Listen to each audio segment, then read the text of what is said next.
Hello बच्चों, तो कैसे हैं आप लोग। लास्ट लेक्चर में मैंने आपको इलेक्ट्रिक चार्ज एंड उसकी प्रॉपर्टी समझाई थी। मैंने आपको electrostatic force and Coulomb's law के बारे में समझाया था। सवाल किए थे। आज के लेक्चर में मैं आपको इलेक्ट्रिक फील्ड का कंसेप्ट समझाऊंगा, इलेक्ट्रिक फील्ड लाइंस का कंसेप्ट समझाऊंगा और डिफरेंट सिस्टम ऑफ चार्जेस के लिए इलेक्ट्रिक फील्ड हम निकालेंगे, जैसे point charge, combination of point charge, half ring, complete ring के एक्सिस पे लाइन चार्ज की वजह से इलेक्ट्रिक फील्ड समझेंगे, इलेक्ट्रिक फील्ड लाइंस का कंसेप्ट समझेंगे और लास्ट में डाइपोल का भी कंसेप्ट समझेंगे and electric field due to dipole समझेंगे। तो आपको इतना तो एहसास हो गया होगा कि साहब बहुत सारी चीज़ों के बारे में हमें बात करना है और बात करते समय दो चीज़ों का ध्यान रखें, रफ्तार का और समय दोनों ही लगेगा, है ना। तब हम ज़्यादा से ज़्यादा चीज़ों के बारे में बात कर सकते हैं और आपको पढ़ना पड़ेगा डिटेल में। तो कुर्सी की पेटी बांध ले, क्योंकि रफ्तार थोड़ी ज़्यादा रहेगी, तो कुर्सी की पेटी बांध के रखिए, क्योंकि अब आपका और हमारा फ्रीक्वेंसी मैच हो गया है। अभी भी कोई नए लोग होंगे और रफ्तार ज़्यादा बढ़ गई तो उनका हालत साहब वैसा ही हो जाएगा जैसे वो भैया का हुआ था ना, पैरासूट वाले भैया का, है ना। वैसी हालत ना हो इसलिए अपने आप को तैयार रखें, ठीक है साहब। तो चलिए आज हम पढ़ेंगे इलेक्ट्रिक फील्ड के बारे में। सबसे पहले तो मुझे बस इतना बताओ कि मान लो एक चार्ज पार्टिकल है यहां पे प्लस क्यू, ठीक है सर, चार्ज पार्टिकल है प्लस क्यू। इससे अपन आर डिस्टेंस पे जाके एक छोटा सा चार्ज रख देते हैं 2 कूलम का, और मैं आपसे पूछता हूं इस क्यू चार्ज की वजह से इस 2 कूलम पे फोर्स क्या होगा। इस क्यू चार्ज की वजह से 2 कूलम पे फोर्स क्या होगा। तो इस क्यू चार्ज की वजह से 2 कूलम पे जो फोर्स होगा वो होगा आपका Q into 2C divided by 4 pi epsilon naught into distance between them is R का होल स्क्वायर। सर इस Q पे कितना लगेगा, तो साहब इस Q पे जो 2 कूलम की वजह से जो फोर्स लगेगा वो भी इतना ही होगा मैग्नीट्यूड में, Q into 2 coulomb divided by 4 pi epsilon naught into R square. बेटा ये जो इलेक्ट्रोस्टैटिक फोर्स है ध्यान से सुनिएगा, एक्शन रिएक्शन पे फॉर्म करता है। कई बार बच्चे कंफ्यूज हो जाते हैं, तुमसे एक सवाल पूछ लेता है कि इधर 1 कूलम है और इधर 1000 कूलम है, तो बताइए 1 कूलम की वजह से 1000 कूलम पे अगर फोर्स लगा F1 एंड 1000 कूलम की वजह से 1 कूलम पे फोर्स लगा F2, तो F1 और F2 का रेशियो क्या होगा साहब 1:1, क्योंकि इस पे जो फोर्स लगेगा ये 1000 कूलम पे जो फोर्स लगेगा 1 कूलम की वजह से, उसमें 1000 के चार्ज का भी रोल होगा। फोर्स का वैल्यू होता है K, Q1 जिसकी वजह से लग रहा है, मल्टीप्लाई जो खुद पे लगा रहा है उसके चार्ज के भी प्रोपोर्शनल होता है। तो इसमें भी आएगा K 1 कूलम इंटू 1000 कूलम, इसमें भी आएगा 1 कूलम इंटू 1000 कूलम। बहुत छोटी बात है लेकिन ध्यान रखिएगा, ये फोर्स का जो रेशियो होगा F2 बटा F1 ये होगा 1:1, ठीक है भाई, कोई खास बात नहीं है। अब आगे आते हैं, इस Q की वजह से जो इस पे फोर्स लगेगा साहब इतना होगा। अब एक बहुत ही ज्यादा कंसेप्चुअल बात जिसको समझने के लिए आपको अपनी औकात से बाहर निकलना होगा, है ना। तो समझो ये जो फोर्स है इसमें हमने मीडियम का इफेक्ट लिया है कि नहीं। ये जो फोर्स है वो सिर्फ क्यू की वजह से है कि क्यू का कंट्रीब्यूशन और मीडियम का कंट्रीब्यूशन दोनों मिला के है साहब, ये दोनों मिला के है। कैसे, तो ध्यान से एक बात सुनना, तुम क्या कहते हो F is equal to Q मतलब पहला charge into Q2 divided by 4 pi epsilon naught R square, जहां पे R square is distance between them, दोनों की डिस्टेंस की प्रॉपर्टी हुई, और ये आपका पहला चार्ज Q1 ये आपका दूसरा charge Q2 and 1/4 pi epsilon not ये मीडियम डिपेंडेंट क्वांटिटी, यही तो है जो मीडियम डिपेंडेंट है। तो ये जो फोर्स है ना वो सिर्फ इस Q की वजह से नहीं लगा है, इस Q के वजह से प्लस मीडियम का दोनों मिला के है ये। अब अगर मैं मीडियम चेंज कर दूंगा तो क्या चेंज होगा, ये फोर्स चेंज हो जाएगा मीडियम चेंज करने से। और मान लो कैसे मीडियम में रख दिया जिसका डाइलेक्ट्रिक कांस्टेंट K है, तो इसी 2 कूलम पे लगने वाला नेट इलेक्ट्रोस्टैटिक फोर्स F0 बटा डाइलेक्ट्रिक कांस्टेंट क्या K या रिलेटिव परमिटिविटी एप्सिलॉन r के बराबर हो जाएगा। तो जब ये बात हम करते हैं ना तो सिर्फ ये नहीं लिखते कि इसी की वजह से ये फोर्स आया है ना, इसके वजह से तो फोर्स लगा है, प्लस मीडियम का जो इफेक्ट हो सकता है वो भी इंक्लूडेड है इसमें। अब सुनना, कई बच्चे बोल रहे थे कि सर आपने जो बताया वो एकदम सही है, लेकिन उसमें थोड़ा सा ये कह सकते हैं क्या कि Q की वजह से जो 2 कूलम पे फोर्स लगेगा वो मीडियम पे डिपेंड करेगा, क्योंकि यहां पे मीडियम डिपेंडेंट क्वांटिटी आती है। नहीं, समझना, इस Q के वजह से इस 2 कूलम पे फोर्स ये नहीं है, इस Q प्लस मीडियम का इफेक्ट दोनों इंक्लूड करके ये फोर्स है। ये मीडियम को चेंज करोगे तो ये वाला टर्म चेंज हो जाएगा, ये मीडियम डिपेंडेंट क्वांटिटी है। है ना। बट इस Q की वजह से जो फोर्स लग सकता है, अकेला जो Q का इफेक्ट है वो मीडियम पे डिपेंड नहीं करता, मैंने पहले आपको बताया है। तो सर ये कैसे करा रहे भाई, ये सिर्फ Q का फोर्स लिख ही नहीं रहा मैं, तो सर क्या लिख रहा हूं मैं, नेट फोर्स इलेक्ट्रोस्टैटिक फोर्स लिख रहा हूं। ये है सिर्फ Q का कंट्रीब्यूशन नहीं है, ये है electrostatic force, force on 2 coulomb, ये है फोर्स, ये इलेक्ट्रोस्टैटिक फोर्स ऑन 2 कूलम है, ये नेट इलेक्ट्रोस्टैटिक फोर्स की हम बात करते हैं। हम ये नहीं कहते सिर्फ Q की वजह से इस पे जो फोर्स लगा है सिर्फ वही लिखा है ना, इस Q की वजह से, इस मीडियम में होने की वजह से ये फोर्स लिखा है रामलाल, इस Q की वजह से, इस मीडियम में होने की वजह से नेट फोर्स जो 2 कूलम पे आया वो ये है। अगर आपसे बोलता है कि 2Q का इस पे जो फोर्स लगेगा क्या वो मीडियम पे डिपेंड करेगा, आप बोलेंगे नहीं करेगा। सुन ले, लिख ले और भरोसा कर, नहीं तो भटकता रहेगा युगांडा की काली घाटी में। अगर ऐसा कहीं लिखा हुआ मिल जाता है, ये प्रोबेबिलिटी बहुत कम है, लेकिन तुमसे अगर ऐसा लिखा हुआ मिलता है, force on 2 coulomb due to Q depends upon medium और नॉट, तो आप लिखेंगे नहीं, मीडियम पे डिपेंड नहीं करता है, और साथ साथ में अदर चार्जेस के प्रेजेंस पे भी डिपेंड नहीं करता है। लेकिन net electrostatic force on 2 coulomb depends हो ना मीडियम। तो जैसे इस Q और 2Q को आप हवा में रखते हो तो 2 कूलम पे इतना फोर्स लगा है, ये नेट इलेक्ट्रोस्टैटिक है। इसको वाटर में ले जाते हो, है ना, अब 2 कूलम पे कितना फोर्स लगेगा, वाटर में ले जाने के बाद नेट इलेक्ट्रोस्टैटिक फोर्स वाटर में लगेगा F0 बटा डाइलेक्ट्रिक कांस्टेंट ऑफ वाटर। तो वहां पे आप ये नहीं कहते हो कि सिर्फ इस Q ने कितना लगाया है, Q ने जो लगाया है प्लस मीडियम का इफेक्ट दोनों मिला के नेट इलेक्ट्रोस्टैटिक फोर्स होता है। और नेट इलेक्ट्रोस्टैटिक फोर्स किसी भी चार्ज पार्टिकल, सुन मेरी बात, net electrostatic force, net electrostatic force, electrostatic force on a charge particle, electrostatic force on a charge particle, electrostatic force on a charge particle depends upon medium, एकदम सही है। लेकिन force due to Q on a small Q does not depends upon medium. तुमसे बोले ना कि air में रखा है तो इसने इस पे फोर्स लगाया क्यों, ये समझदारी से पढ़ना होगा कि वो क्या पूछना चाह रहा है। इसने इस पे फोर्स लगाया क्यों, अब इसको वाटर में रख दोगे, तुमसे पूछेगा अब बताओ इस पे फोर्स कितना लग रहा है, तो चेंज होगा। वो नेट इलेक्ट्रोस्टैटिक फोर्स की बात कर रहा है, और जब भी तुम्हें डाउट होना तो नेट इलेक्ट्रोस्टैटिक फोर्स ही समझना, और वो मीडियम पे डिपेंड करता है। लेकिन कहीं ऐसा लिखा हो force between 2 charge particle does not depends on medium, तब लेकिन yes does not depends on medium और presence of other charge particle. ठीक है भाई, तो ये जो है वो इलेक्ट्रोस्टैटिक फोर्स नहीं है, ये क्या है सॉरी, ये जो फोर्स है वो सिर्फ इसकी वजह से नहीं है, इस 2 कूलम पे नेट इलेक्ट्रोस्टैटिक फोर्स है। यहां पे मीडियम डिपेंडेंट क्वांटिटी है, ये मीडियम चेंज होने से ये चेंज होगा। लेकिन इस Q का जितनी औकात है वो तो Q की औकात हवा में भी उतनी ही रहेगी, पानी में भी उतनी ही रहेगी। औकात किसकी चेंज हुई है यहाँ पे, मीडियम की। अब मेरी बात सुनना इलेक्ट्रोस्टैटिक फोर्स का, मान लो इस Q की वजह से इस 2 कूलम पे जो फोर्स लग रहा था वो आपने लिखा KQ into 2 coulomb divided by R², ये इलेक्ट्रोस्टैटिक फोर्स आया 2 कूलम पे।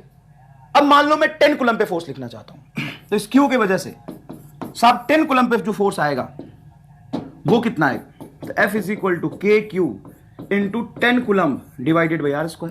अच्छा, इस Q की वजह से मैं 5 कूलम पे फोर्स लिखना चाहता हूं, बताओ कितना आएगा, KQ into 5 coulomb by R²। तो यहां पे आप एक चीज देख रहे होंगे कि इस चार्ज को चेंज करने की वजह से इस चार्ज का एक मल्टीपल फैक्टर चेंज हो रहा है, बाकी एक चीज कांस्टेंट है इन तीनों ही जगह पे, वो क्या है, KQ बटा R²। अगर सेम डिस्टेंस पे मैंने रखा है तो KQ बटा R²। देखो ना, इसमें सेम क्या है, तो सर K तो प्रोपोर्शनल कांस्टेंट है, Q इस चार्ज की वैल्यू है, और R डिस्टेंस पे रखा है तो डिस्टेंस का होल स्क्वायर। मतलब जो भी इलेक्ट्रोस्टैटिक फोर्स इस गिवन चार्ज पे लगेगा वो इस चार्ज के प्रोपोर्शनल होगा। अरे भाई 2 है तो 2 है, 10 है तो 10 है, और 5 है तो 5 है, बाकी ये टर्म कांस्टेंट रहेगा। ठीक है क्या ये इलेक्ट्रोस्टैटिक फोर्स। ठीक है, अगर 1 कूलम पे लगा तो 1 कूलम पे लगा तो 1 कूलम पे लगेगा तो लिखेंगे F is equal to KQ by R² into 1 coulomb. ठीक है, तो अब बात ही आती है इलेक्ट्रिक फील्ड समझने की। इलेक्ट्रिक फील्ड क्या होता है, तो जब भी बच्चों को पढ़ाया जाता है तो ऐसा लगता है कि उसको एक नई चीज आज बताई गई, इलेक्ट्रिक फील्ड। कहता अच्छा इलेक्ट्रिक फील्ड आज हम पढ़ेंगे। अबे बेवकूफ इंसान, इलेक्ट्रिक फील्ड मतलब पुराने चीज का नया नाम है। फिर से वही बात है, तेरा नाम लाल कुछ भी तेरा नाम कुछ भी है, मैं आज से बोलूं कि मैं तुम्हें रामलाल कहूंगा तो बोलेगा अब मैं सबको नहीं कहूंगा। ऐसा नहीं है कि दुनिया में घूमते हुए किसी भी इंसान को मैं रामलाल बोल दूं, ऐसा नहीं है। मैं तुम्हें ही बोलूंगा सर मेरे में ऐसा क्या खास बात है, वो मैं देख पा रहा हूं तेरे में क्या खास बात है, तो बहुत खास है भाई। तो जिसको रामलाल कह देता हूं, मजाक नहीं, वो बहुत खास आदमी है वो।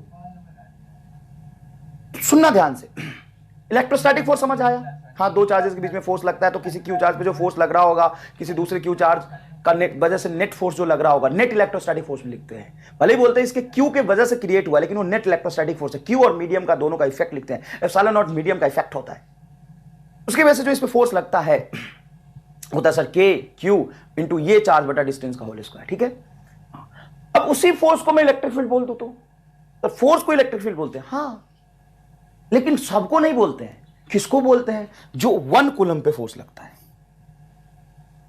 तो पुराने ही चीज का नया नाम है, इलेक्ट्रोस्टैटिक फोर्स को इलेक्ट्रिक फील्ड कहते हैं, लेकिन उस चार्ज पे लगने वाले इलेक्ट्रिक फोर्स को जिसका वैल्यू 1 कूलम है, उस चार्ज पे लगने वाले इलेक्ट्रिक फोर्स को जिसका वैल्यू 1 कूलम है। समझ आया थोड़ा सा? हाँ सर, देखो, force per unit charge is called electric field. Per unit charge का मतलब क्या होता है? यूनिट चार्ज, और even not unit charge, unit positive charge mention करना बहुत जरूरी है। कौन सा चार्ज? Unit positive charge. तो force on a unit positive charge is called electric field. तो कोई इलेक्ट्रिक फील्ड नई चीज कहां है? इलेक्ट्रिक फील्ड के डेफिनेशन में पहला वर्ड क्या है? Sir force. कौन सा? इलेक्ट्रोस्टैटिक वाला। तो पहले ही पढ़ चुके हो, तो इलेक्ट्रिक फील्ड कोई नई चीज है ही नहीं। तो सर ये जब नया है नहीं, तो आपने इसको नया नाम क्यों दिया? जब मैं कुछ नया करूंगा ही नहीं, लेकिन आप मुझे रामलाल नया नाम क्यों दे रहे हो? नया नाम इसलिए दे रहा हूं ना, क्योंकि जब भी हम कोई भी चीज पढ़ते हैं, मान लो इलेक्ट्रोस्टैटिक फोर्स पढ़ रहा है, लगातार इलेक्ट्रोस्टैटिक फोर्स पढ़ रहे हैं, तो हमें एक रेफरेंस चीज डिफाइन करना पड़ता है, ताकि हम चीजों को आसानी से एनालाइज कर सकें। जैसे मान लो डिफरेंट चार्ज पे हमें फोर्स लिखना है, तो ये बड़ा सा एक्सप्रेशन लिखना पड़ेगा, हर बार बड़ा सा एक्सप्रेशन लिखना पड़ेगा। और अगर मैं 1 कूलम पे लगने वाले फोर्स को एक नया नाम दे देता हूं, है ना, इसको ई बोल देता हूं, K Q square by R square को ई बोल देता हूं, तो अब मुझे बताओ कि 2 कूलम पे कितना फोर्स लगेगा? तो मैं डायरेक्टली कह सकता हूं कि सर 2 इंटू ई। क्यों? क्योंकि के क्यू बाई आर स्क्वायर, के क्यू बाई आर स्क्वायर, के क्यू बाई आर स्क्वायर, के क्यू बाई आर स्क्वायर को ही तो नाम दिया है मैंने ई। तो 1 कूलम पे लग रहा है ई, तो 10 कूलम पे कितना लगेगा? बताइए साहब, 10 कूलम पे कितना लगेगा? अरे रामलाल 10 ही। 5 कूलम पे कितना लगेगा? अरे रामलाल 5 ही। तो ये चीजें आसानी से रिप्रेजेंट हो गई। तुम्हें समझ आया कि जिसने भी इलेक्ट्रिक फील्ड डिफाइन किया था उसका मकसद क्या था? उसका मकसद कुछ और था, और तुम्हें किताबों में मास्टर किसी और मकसद से पढ़ा देता है। तुम्हें लगता है कि कोई नया चीज पढ़ लिया तुमने ना। इलेक्ट्रोस्टैटिक फोर्स को ही इलेक्ट्रिक फील्ड कहते हैं। कोई एक रत्ती भर का डिफरेंस नहीं है। बस एक खास बात है कि कोई भी इलेक्ट्रोस्टैटिक फोर्स को हम इलेक्ट्रिक फील्ड नहीं कहते हैं, सिर्फ 1 कूलम पे लगने वाले फोर्स को हम इलेक्ट्रिक फील्ड कहते हैं। साहब मान लीजिए यहां पे कोई क्यू चार्ज है और हमें इस पे फोर्स लिखना है, तो अब मैं लेंदी वाला फॉर्मूला यूज नहीं करूंगा, सीधा लिखूंगा क्यू ई। बताओ कि चमका कि नहीं चमका? अरे चमका। चमका मतलब ये आंख बड़ी बड़ी हो गई देख के? हाँ सर, बात आप सही कह रहे हो। तो ये मान लो पॉइंट चार्ज है, इससे आर डिस्टेंस पे 1 कूलम पे जो फोर्स लगता है उसी को हम क्या कहते हैं? Electric field. अच्छा, 1 कूलम को ही क्यों बोला हमने इलेक्ट्रिक फील्ड? 10 कूलम को ही बोल सकते हैं, तो तू डिफाइन कर ले 10 कूलम, तेरी मर्जी। और 10 कूलम पे फोर्स ई है, तो 1 कूलम पे क्या होगा? ई बाई 10। That's it. समझ आ रहा है? आगे देखो, ये एक वेक्टर फिजिकल क्वांटिटी है। पर कैसे? इलेक्ट्रिक फील्ड को ना इलेक्ट्रिक फील्ड मत बोल, फोर्स बोल। Electric field is nothing but electrostatic force. अगर मैं लिख देता हूं तो कोई दिक्कत है क्या? नहीं। तो कई बार बच्चा कहता है सर आपने जो इलेक्ट्रोस्टैटिक फोर्स समझाया था ना वो तो हमको आ गया, लेकिन सर इलेक्ट्रिक फील्ड में थोड़ा दिक्कत है। ऐसे लोगों को इतना लात मारूंगा ना, एस्केप वेलोसिटी से लात मारूंगा, सीधा युगांडा की घाटियों में जाके गिरेगा। मतलब एकदम बकलोली का हाथ देख रहे हो? सर फोर्स तो समझ आ गया, सर इलेक्ट्रिक फील्ड में थोड़ा डाउट है। फोर्स को इलेक्ट्रिक फील्ड कहते हैं। वेक्टर है तो डायरेक्शन होगा, किधर होगा? Direction along the force on a positive unit charge. क्योंकि देखो, मान लो कोई पॉजिटिव चार्ज यहां लिया अपन ने, ये प्लस क्यू पॉजिटिव चार्ज है। हाँ, यहां देखो, यहां लिया हमने प्लस क्यू पॉजिटिव चार्ज है। इससे आर डिस्टेंस पे जाके यहां पे मुझे इलेक्ट्रिक फील्ड निकालना है। इलेक्ट्रिक फील्ड मतलब 1 कूलम पे फोर्स। अब 1 कूलम चार्ज रख देता हूं, इस पे फोर्स निकाल लेता हूं। लेकिन साहब 1 कूलम चार्ज बहुत बड़ा चार्ज है, उसको अगर कहीं रख दिया ना तो जिसके वजह से फील्ड निकाल रहा हो उसी को खा जाएगा, गायब कर देगा, भगा देगा, मार देगा। सही बोल रहा हूं? तो यहां पे अपन क्या करते हैं कि यूनिट टेस्ट चार्ज रखते हैं। Test charge is nothing but a very small positive Q naught charge, test charge. अब मान लो इस पे फोर्स लग रहा F is equal to K capital Q small Q naught बटा आर स्क्वायर। अगर किसी क्यू नॉट पे फोर्स लगा है F तो 1 कूलम पे कितना लगेगा? तो Q पे F है तो 1 कूलम पे क्यू नॉट से डिवाइड कर दो, तो ये आ जाएगा तुम्हारा electric field is equal to force upon Q naught is equal to K Q by R square. ये पॉइंट चार्ज से किसी आर डिस्टेंस पे इलेक्ट्रिक फील्ड की वैल्यू है।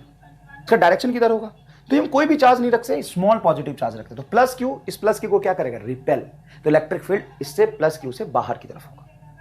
समझ में आया कि नहीं है? तो डायरेक्शन अलोंग द फोर्स होना पॉजिटिव चार्ज, इसका डायरेक्शन फोर्स होना पॉजिटिव चार्ज की तरफ होता है। जो भी यूनिट पॉजिटिव चार्ज पे फोर्स जिधर लगेगा वही इलेक्ट्रिक फील्ड होगा। तो इलेक्ट्रिक फील्ड का डेफिनेशन अपन लिखते हैं E is equal to limit Q tends to 0 into electrostatic force on Q, force on Q naught divided by Q naught. ये लिमिट टेंड्स टू 0 क्यों रखते हैं? क्योंकि हम चाहते हैं कि यहाँ पे जो हमने टेस्ट चार्ज रखा है उसका मैग्नीट्यूड इतना कम हो कि जिसकी वजह से हम फील्ड निकाल रहे हैं, मतलब जो 1 कूलम पे फोर्स लगाएगा उसके लिए कोई सोर्स होगा ना, 1 कूलम पे फोर्स लगाएगा, वो उस 1 कूलम को डिस्टर्ब ना कर दे, इसलिए हमने ऐसा लिखा है। बहुत बढ़िया साहब। ये इलेक्ट्रिक फील्ड की वैल्यू आ गई। पॉइंट चार्ज की वजह से आती है के क्यू बाई आर स्क्वायर। अच्छा, पॉजिटिव चार्ज से अवे होगा क्योंकि पॉजिटिव चार्ज एक पॉजिटिव चार्ज को रिपेल करेगा। तो electric field away from field, electric field away from positive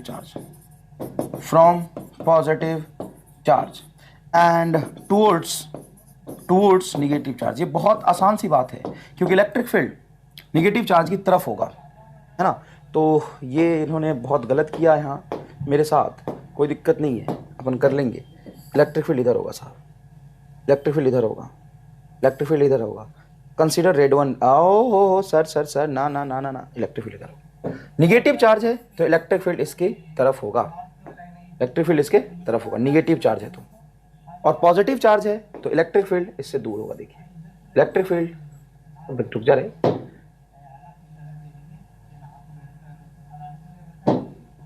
ऐसा होगा इलेक्ट्रिक फील्ड, ऐसा होगा अगर चार्ज कैसा है? पॉजिटिव। तो पॉजिटिव चार्ज से इलेक्ट्रिक फील्ड दूर की तरफ, निगेटिव चार्ज से इलेक्ट्रिक फील्ड उसके पास। अब अपन ग्राफ बना लेते हैं इलेक्ट्रिक फील्ड वर्सेस डिस्टेंस का। बहुत इजी है। इलेक्ट्रिक फील्ड वर्सेस डिस्टेंस का रेक्टेंगुलर हाइपरबोलिक ग्राफ बनेगा क्योंकि electric field is proportional to 1 upon R square.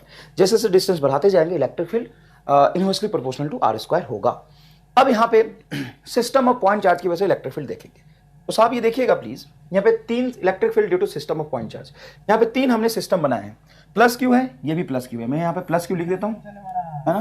Plus Q है, ये प्लस क्यू है और ये माइनस क्यू। देखो यहाँ माइनस छोटा सा लिखा है इन्होंने। और वैसे कुछ ना दिया हो तो आप प्लस ही मानेंगे, है ना। यहाँ पे दिया हमने, ये माइनस क्यू है, ये बेटा यहाँ पे प्लस क्यू है, ये भी प्लस क्यू है आर डिस्टेंस पे। यहाँ पे पी पे, क्यू पे और आर पे आपको इलेक्ट्रिक फील्ड निकालना है, राइट। अब सुनिएगा अच्छे से, electric field means what? 1 coulomb पे फोर्स, और 1 कूलम पे फोर्स की वैल्यू अपने को पता है, फोर्स के फॉर्मूले में 1 रखना है, तो K Q1 Q2 by R square. तो सिंपल इसके वजह से जो फील्ड होगा वो इस तरफ होगा, उसकी वैल्यू होगी के क्यू स्मॉल क्यू बटा आर स्क्वायर। इसकी वजह से पॉजिटिव चार्ज की वजह से फील्ड इससे अवे होता है, इधर होगा। तो साहब पी पर जो नेट इलेक्ट्रिक फील्ड आएगा वो आएगा आपका 0। पी पर जो नेट इलेक्ट्रिक फील्ड आएगा, अच्छा यार सॉरी, मैंने आपको पेंडुलम वाला सिस्टम नहीं कराया, वो कराऊंगा मैं पेंडुलम वाला सिस्टम कराएंगे, वो रह गया। देखो तो अभी जो पढ़ रहे हो अच्छे से पढ़ो, वो भी करा दूंगा, चिंता की बात नहीं। तो नेट इलेक्ट्रिक फील्ड यहाँ पे बोलो क्या हो जाएगा? नेट इलेक्ट्रिक फील्ड हो जाएगा 0, क्योंकि जितना इलेक्ट्रिक फील्ड पॉजिटिव चार्ज से आगे आ रहा है उतने ही डिस्टेंस पे दूसरा पॉजिटिव चार्ज उतने ही मैग्नीट्यूड का है और इससे पीछे आएगा, तो नेट फील्ड 0। यहां पे देखिए प्लस क्यू से इससे अवे और माइनस क्यू के टुवर्ड्स, तो यहां पे दोनों इलेक्ट्रिक फील्ड क्या हो जाएंगे? ऐड हो जाएंगे। तो इलेक्ट्रिक फील्ड आएगा आपका K small Q charge divided by distance R का होल स्क्वायर इंटू 2 से मल्टीप्लाई कर, तो ये इलेक्ट्रिक फील्ड हो जाएगा 2kq बाई आर स्क्वायर। क्या हो जाएगा साहब electric field? 2kq by R square. यहां देखिए इस प्लस चार्ज की वजह से इलेक्ट्रिक फील्ड इस तरफ आएगा और इस प्लस चार्ज की वजह से इलेक्ट्रिक फील्ड इस तरफ आएगा। क्यों भाई? क्योंकि इलेक्ट्रिक फील्ड प्लस चार्ज से एक्जैक्टली स्ट्रेट लाइन अवे होता है और निगेटिव चार्ज की तरफ होता है। तो साहब यहाँ पे जो फील्ड आएगा वो उतना ही होगा इसकी वजह से जितना प्लस क्यू की वजह से होगा, सेम मैग्नीट्यूड सेम डिस्टेंस पे। तो आज आपको बहुत सारी चीजें एहसास होने वाला है जो आपने पास में पढ़ी है, जैसे वेक्टर, दो सेम मैग्नीट्यूड का वेक्टर परपेंडिकुलर है ई और ई, तो उनका सम हो जाएगा √2e, है ना। तो रिजल्टेंट इधर हो जाएगा आपका √2e। तो नेट इलेक्ट्रिक फील्ड जो आर पे आएगा वो आएगा आपका √2kq/r², √2kq/r²। ठीक है भाई। तो इलेक्ट्रिक फील्ड सबसे ज्यादा कहां पे, ध्यान दीजिए, तो Q पे सबसे ज्यादा इलेक्ट्रिक फील्ड, उससे कम है आपका R पे, और व्हेन इलेक्ट्रिक फील्ड उससे भी कम होगा P पे, और P पे तो 0 ही है ना। तो ये सिस्टम ऑफ पॉइंट चार्ज की वजह से इलेक्ट्रिक फील्ड निकाला, और भी निकालेंगे अभी। सिस्टम ऑफ पॉइंट चार्ज की वजह से इलेक्ट्रिक फील्ड, जैसे देखिए यहाँ पे पॉलीगॉन है, सिमेट्रिक पॉलीगॉन है। If a charge Q is placed at each vertex of a regular polygon, regular और सिमेट्रिक पॉलीगॉन जैसे कोलेटरल ट्रायंगल, है ना, और स्क्वायर, पेंटागन, हेक्सागन, कुछ भी ले लो, hexagon, the net electric field at its centre is 0। कैसे 0 होता है, क्यों 0 होता है, वो स्क्वायर में समझना सबसे आसान है। स्क्वायर में समझाता हूं मैं आपको।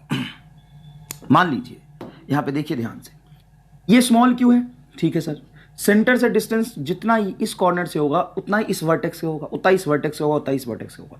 इस प्लस क्यू की वजह से इलेक्ट्रिक फील्ड इधर, सही बात है यार, इस क्यू की वजह से इलेक्ट्रिक फील्ड इस तरफ आएगा, इस प्लस क्यू की वजह से इलेक्ट्रिक फील्ड इस तरफ आएगा, और उतना ही इलेक्ट्रिक फील्ड इस प्लस क्यू की वजह से इधर आएगा, और उतना ही इलेक्ट्रिक फील्ड इस प्लस क्यू की वजह से इधर आएगा। तो आप ध्यान से देखेंगे तो आपको ऐसा महसूस होगा कि सर ये वाला जो फील्ड है, ये वाला जो फील्ड है, ये वाला, वो इतना इसी के मैग्नीट्यूड के बराबर होगा और डायरेक्शन अपोजिट होगा। ये जो फील्ड है इसका मैग्नीट्यूड इसके मैग्नीट्यूड के बराबर होगा, डायरेक्शन अपोजिट होगा। तो नेट फील्ड यहां पे सेंटर पे कितना आ जाएगा, नेट फील्ड सेंटर पे आ जाएगा 0। लेकिन ये तब होगा जब सारे वर्टेक्स पे, मतलब कॉर्नर्स पे सेम मैग्नीट्यूड के चार्ज प्लेस्ड हो। तो जितना चार्ज यहां पे उतना ही यहां पे, और सेम डिस्टेंस है प्लस क्यू से अवे, इस प्लस क्यू से अवे, तो नेट फील्ड 0। सेम यहां पे भी वैसा होगा। क्यों, देखो इस प्लस क्यू की वजह से नेट इलेक्ट्रिक फील्ड नीचे, समझना, नेट इलेक्ट्रिक फील्ड किधर होगा, नीचे। इस प्लस क्यू की वजह से नेट इलेक्ट्रिक फील्ड इधर, और इस प्लस क्यू की वजह से नेट इलेक्ट्रिक फील्ड इधर। तो साहब 3 इलेक्ट्रिक फील्ड आ गए। क्या आ गए, 3 इलेक्ट्रिक फील्ड आ गए, ई, ई और ई। अब क्या गारंटी है कि तीनों का नेट फील्ड 0 होगा? ये तो एंटी पैरेलल कहीं हो नहीं रहे, ये तो एग्जैक्टली एंटी पैरेलल थे। ध्यान दीजिएगा, ये बेटा एंगल होगा 120 डिग्री। पूछो क्यों? तो बेटा फील्ड लाइंस ऐसे बना, इधर इधर इधर, तो ये ई और ये ई, मैग्नीट्यूड तो सेम होगा, क्योंकि जितना सेंटर से इस कॉर्नर का डिस्टेंस उतना ही सेंटर से इस कॉर्नर का डिस्टेंस है, इस कॉर्नर का डिस्टेंस और चार्ज भी सेम। तो ये सिमेट्रिक बने, तो 3 एंगल बन रहे, ये थीटा होगा तो ये भी थीटा होगा, ये भी थीटा होगा।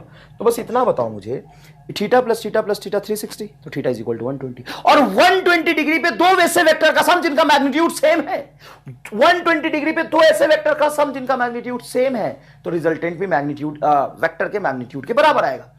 Resultant of 2 vector which have same magnitude at an angle 120 degree, then resultant will be equal to the magnitude of vector। तो ई का सम ई होगा, और ये जो ई होगा एग्जैक्टली बीच में आएगा, मतलब 60 डिग्री पे आएगा, और एग्जैक्टली ई नीचे है, तो ई क्या होगा, बोलो बेटा बोलो, 0। और सेम यहां पे पेंटागन में भी होगा।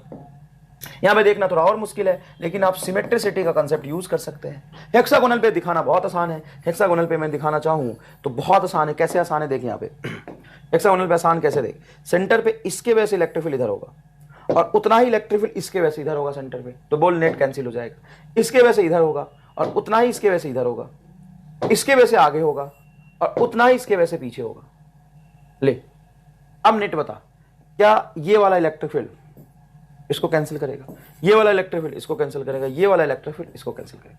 सारे वेक्टर्स पे सिमेट्रिकली सेम मैग्नीट्यूड के चार्ज प्लेस करोगे तो सेंटर पे इलेक्ट्रिक फील्ड क्या होता है, 0। और सेम बात फोर्स के लिए भी ट्रू है। तो ध्यान से सुनना, ऐसा नहीं है, सुनो, ये मतलब जो लॉन्ग टर्म कोर्स होता है ना, तो उसमें फोर्स के मैं कराता हूं सवाल 50।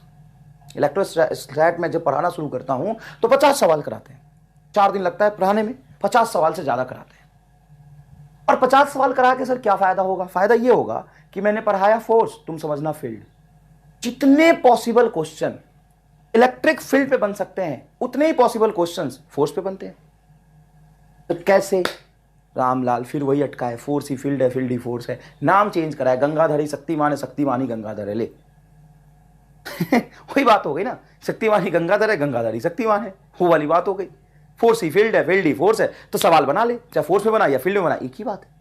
हाँ बेटा रामलाल, एक ही बात है। देख इधर, a neutron and an alpha particle are placed in electric field, the force acting on them are F1 and F2, force F1 and F2 लगा है, and their acceleration are A1 and A2, respectively। then force and acceleration में relation बताना है। तो साहब deuteron होता क्या है? सबसे पहले तो ये आपको ये पता होना चाहिए कि ड्यूट्रॉन क्या होता है। तो एक प्रोटॉन और एक न्यूट्रॉन का आयन को हम कहते हैं ड्यूट्रॉन, और दो प्रोटॉन और दो न्यूट्रॉन के आयन को कहते हैं हम अल्फा पार्टिकल। तो साहब इसका जो चार्ज होगा, अल्फा पार्टिकल का जो चार्ज होगा वो होगा +2e, और मास होगा आपका 4m। इसका जो चार्ज होगा वो होगा e, और मास होगा 2m, क्योंकि मास ऑफ प्रोटॉन और न्यूट्रॉन आप बराबर मान सकते हैं। तो जब फोर्स लिखेंगे इलेक्ट्रिक फील्ड में, तो इस पे साहब फोर्स आएगा F = इसका charge E × electric field capital E। इस पे फोर्स आएगा इसका charge 2E × electric field capital E। तो क्या ये F1 F2 इक्वल है? नहीं सर। क्या F1 बड़ा है? ना, F2 बड़ा है ना। अब एक्सीलरेशन की बारी आती है। एक्सीलरेशन बराबर होता है बेटा फोर्स बटा मास। तो A1 हो जाएगा आपका force small e capital E by mass 2m। ये A1 आया। A2 निकालेंगे तो इसका फोर्स होगा 2e capital E divided by 4m। तो 2 से 4 कटेगा तो नीचे 2 आएगा। तो small e capital E by 2m, small e capital E by 2m, मतलब इनका एक्सीलरेशन इक्वल है। एक्सीलरेशन इक्वल है, फोर्स डिफरेंट है लेकिन एक्सीलरेशन इक्वल है, क्योंकि एक्सीलरेशन बराबर होता है फोर्स बटा मास। नेक्स्ट सवाल देखिए, कई बार ऐसा सवाल पूछ लेते हैं कि साहब एक uniform electric field E0 given है ना, E0 है, एक पॉजिट्रॉन है, sorry proton is in equilibrium. Air में एक प्रोटॉन इक्विलिब्रियम में है, इक्विलिब्रियम में, लिख देता हूं अच्छे से, नहीं दिख रहा तो, is in equilibrium, equilibrium, then find E0। तो बताइए E0 कितना होगा? अब साहब एयर में एक प्रोटॉन तैर रहा है, फ्लोट कर रहा है in air, proton is in equilibrium. Sir इस इक्विलिब्रियम में रख कौन रहा है? इक्विलिब्रियम का मतलब क्या होता है? इक्विलिब्रियम का मतलब तो नेट फोर्स 0। तो साहब जैसे ही इसको एयर में रखोगे तो पॉजिटिव चार्ज पे इलेक्ट्रिक फील्ड के डायरेक्शन में फोर्स लगेगा। सर कैसे? तो पॉजिटिव चार्ज एक कूलम पॉजिटिव चार्ज पे तो फोर्स जिधर लगता है उसको इलेक्ट्रिक फील्ड कहते हैं। एक यूनिट पॉजिटिव चार्ज पे जिधर फोर्स लगता है उसको इलेक्ट्रिक फील्ड कहते हैं। तो पॉजिटिव चार्ज, एक पॉजिटिव चार्ज उधर फोर्स लगा तो कोई भी पॉजिटिव चार्ज रखो तो फोर्स इधर ही लगेगा, फोर्स ऊपर लगेगा। तो कितना लगेगा? क्यू फोर्स लगता है, इसका चार्ज है आपका E, इलेक्ट्रिक फील्ड है E0, और नीचे ग्रेविटेशनल फोर्स लगेगा mass of proton into G. Equilibrium में है तो आप लिखेंगे mass of proton into G is equal to small E into capital E0। तो यहां से इसका E0 का जो वैल्यू आएगा वो होगा मास ऑफ प्रोटॉन इंटू जी बटा स्मॉल ई। ये आ जाएगा इसका आंसर, ये आ जाएगा इसका आंसर। तो ध्यान से सुनिएगा बेटा, मास ऑफ प्रोटॉन इंटू जी, ये ग्रेविटेशनल फोर्स बटा चार्ज ऑफ इलेक्ट्रॉन। ये सवाल आपको हर मॉड्यूल में मिलेगा, हर टेस्ट में मिलेगा, AIPMT नीट के लास्ट ईयर के क्वेश्चंस में मिलेगा, हर जगह DPP में मिलेगा, हर जगह ये सवाल मिलेगा। एकदम फंडामेंटल और बेसिक सवाल। यहाँ पे हो सकता है मास और चार्ज किसी कोई रैंडम पार्टिकल ले लेगा तो उसका मास और चार्ज आपको बता देगा, कोई खास बात नहीं। नेक्स्ट देखिए, ABCD equilateral triangle charge +Q placed at the each corner, then the electric field intensity at the centre of the ring will be. देखो अब ये सवाल मैंने रिपीट किया है क्योंकि ये नीट का पूछा हुआ है, वो मैंने कंसेप्ट समझाया। तो सिमेट्रिक पॉलीगॉन बनाओगे, इक्वल चार्ज रखोगे तो सेंटर पे इलेक्ट्रिक फील्ड क्या हो जाएगा? 0। कोई खास बात नहीं, बहुत ईजी है। सेंटर पे इलेक्ट्रिक फील्ड हो जाएगा आपका 0। नेक्स्ट देखिए,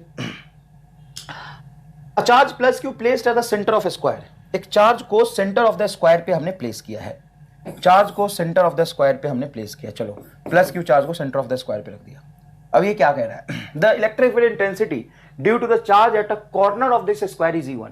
यहां से कोई भी कॉर्नर ले लो तो यहां पे इलेक्ट्रिक फील्ड है E1, and the intensity at the midpoint of the side of the square is E2।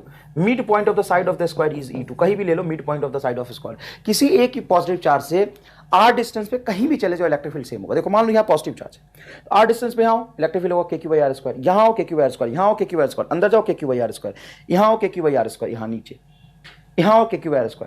Same form में बाहर की तरफ इलेक्ट्रिक फील्ड निकल रहा होता है चारों तरफ स्पेस में। तो साहब यहाँ पे इलेक्ट्रिक फील्ड होगा कितना? तो E1 की वैल्यू आप लिखेंगे KQ डिवाइडेड बाई, अगर ये डिस्टेंस L है तो ये डायगोनल होगा √2L, तो ये होगा L/√2। तो इसका स्क्वायर करोगे तो ये होगा L² × √2 होल स्क्वायर, 2 ऊपर चला जाएगा, क्वेश्चन 1।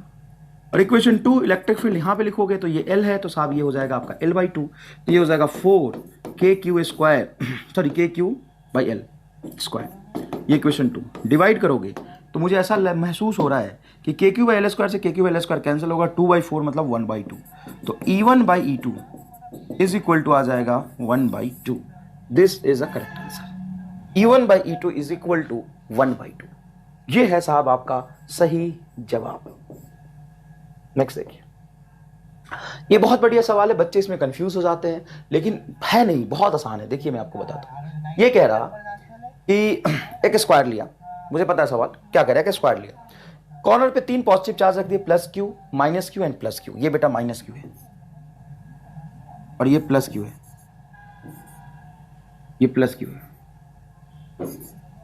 उसकी वजह से हमें यहां पे इलेक्ट्रिक फील्ड देखना है। तो साहब जब यहां पे इलेक्ट्रिक फील्ड निकालेंगे तो इस +Q की वजह से जो इलेक्ट्रिक फील्ड होगा इससे अब इधर होगा, सही बात है। इस +Q की वजह से यहां पे जो इलेक्ट्रिक फील्ड होगा वो अब इधर होगा। तो आपसे पूछा नेट इलेक्ट्रिक फील्ड किधर आएगा, देखिए ये -Q की वजह से जो इलेक्ट्रिक फील्ड होगा वो इधर आएगा, तो इसका रिजल्टेंट किधर बनेगा। सब सिर्फ वेक्टर का खेल है, रिजल्टेंट किधर बनेगा। तो ध्यान से रुको, पहले मान लो ये साइड लेंथ L है, तो ये इलेक्ट्रिक फील्ड आएगा आपका KQ/L²।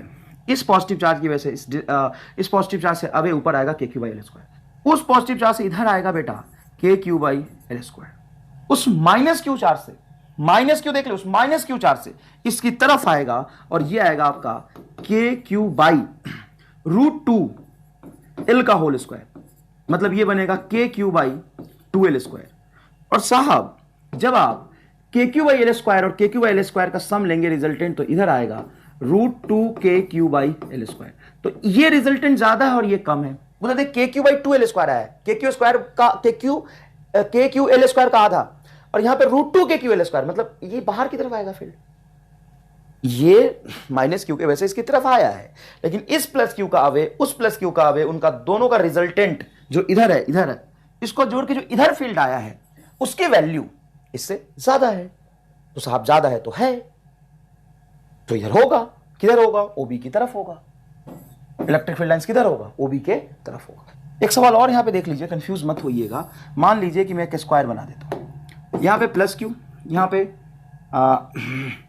-Q, यहां पे +Q और यहां पे -Q। सेंटर पे इलेक्ट्रिक फील्ड किधर होगा, कोई खास बात नहीं, इतना ही आसान सवाल है ना यार। देख सेंटर पे इलेक्ट्रिक फील्ड कहां होगा बताता हूं, बोलो। इस +Q से इससे दूर, इस -Q से इसकी तरफ, ऐसा फील्ड बनेगा। अब इस +Q से इससे दूर और इस -Q से इसकी तरफ, तो बेटा 2 इलेक्ट्रिक फील्ड आ गए इधर और 2 इलेक्ट्रिक फील्ड आ गए इधर। अब इसका नेट इलेक्ट्रिक फील्ड किधर आएगा, ये रहा, ये होगा साहब नेट। नेट इलेक्ट्रिक फील्ड इसका x एक्सिस के लॉन्ग है। पूछ लेते ऐसा सवाल, देखो बेटा यहाँ पे +Q -Q रख दिया और पूछ लिया आपसे कि नेट इलेक्ट्रिक फील्ड सेंटर पे कहां होगा। तो सेंटर पे जो साहब नेट इलेक्ट्रिक फील्ड आएगा वो x एक्सिस के लॉन्ग आएगा। ये आपका नेट इलेक्ट्रिक फील्ड की डायरेक्शन कितना आएगा वो भी निकाल सकते हैं। मान लो ये साइड लेंथ L है, तो आधा हो जाएगा L/√2, तो L/√2 की वजह से एक ही निकाल लो, तो ये E2 इधर हो जाएगा और 2 इधर हो जाएगा, ये एंगल होगा 90 डिग्री, तो 90 डिग्री सब निकाल लो। बहुत आसान है। 100 सवाल तो मैं पॉइंट चार्ज पे बना दूं, 100 से ज्यादा सवाल पॉइंट चार्ज पे बन जाएंगे। बहुत सारे कॉम्बिनेशन बन जाता है, ट्रायंगल पे रख दूंगा, हेक्सागोनल पे रख दूंगा, कहीं भी रख दूंगा। देख इधर, चार्ज 2Q और -Q are placed and shown in figure. The point at which electric field intensity 0 will be somewhere. ये शायद कल कराया था मैंने, मुझे ऐसा याद आ रहा है, नहीं तो कोई बात नहीं। देखो यहां पे अगर इलेक्ट्रिक फील्ड की बात करो, इलेक्ट्रिक फील्ड का मतलब होता है फोर्स। अगर कोई भी यूनिट चार्ज यहां पे रखोगे, 1 कूलम भी रख लो चलो, तो ये क्या करेगा अट्रैक्ट, और ये क्या करेगा प्लस होने की वजह से रिपेल, तो यहाँ पे इलेक्ट्रिक फील्ड 0 नहीं आ सकता।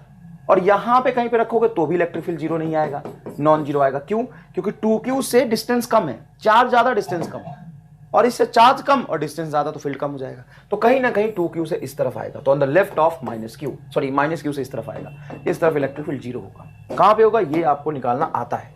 ये सवाल रहा, यहां पे देख लेते हैं।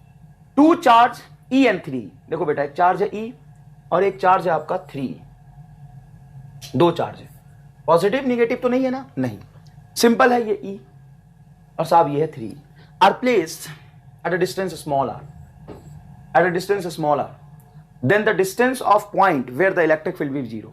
The distance of a point where electric field will be zero. तो बताइए इलेक्ट्रिक फील्ड कहाँ जीरो होगा?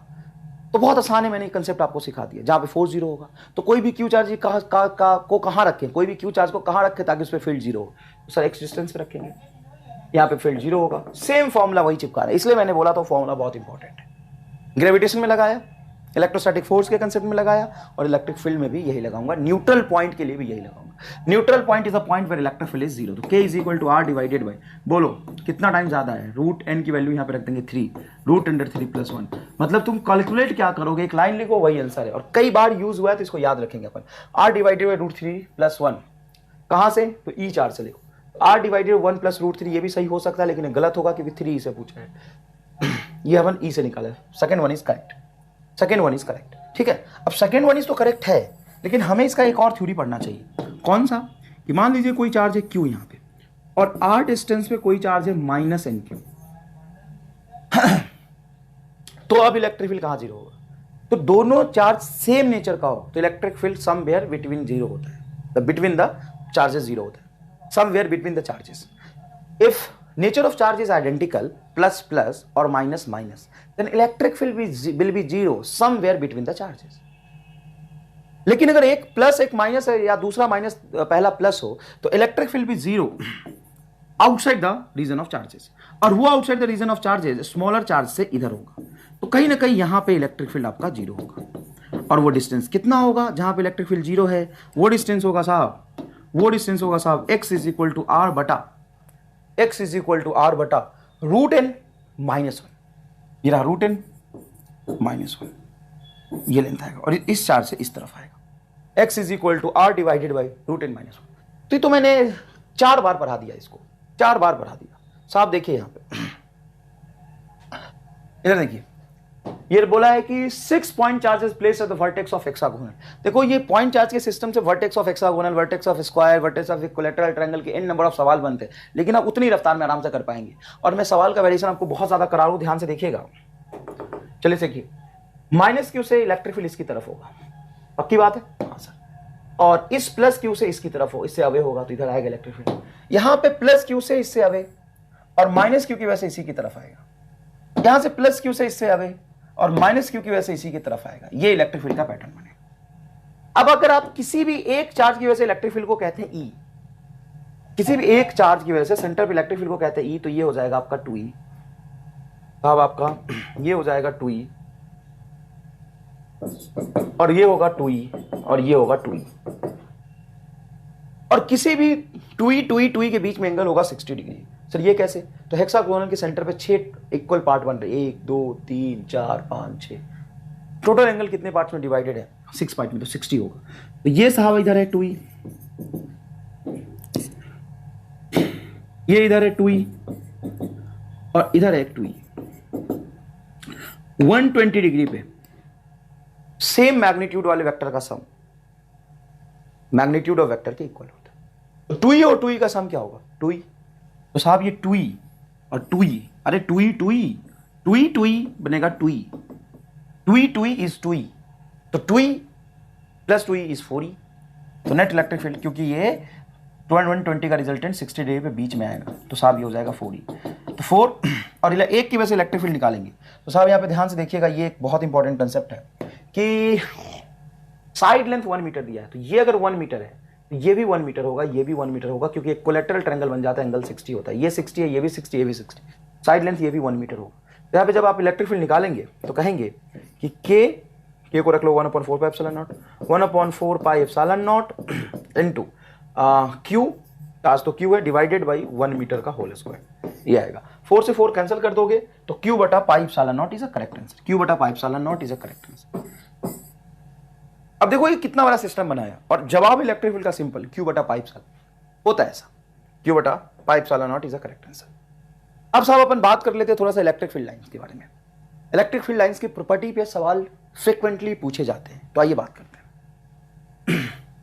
Field lines of an isolated positive charge are a straight line emerging from the charge radially outward to the infinity.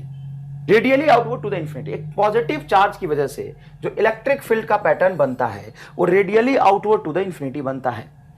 देखो ऐसा बनता है electric field lines, इधर इधर इधर इधर इधर, अरे अरे अरे कहाँ भाग रहा है, रुक जा, ऐसे ऐसे ऐसे ऐसे ऐसे ऐसे ऐसे ऐसे ऐसे ऐसे ऐसे ऐसे ऐसे ऐसे, इस तरह का इलेक्ट्रिक फील्ड लाइंस बनता है।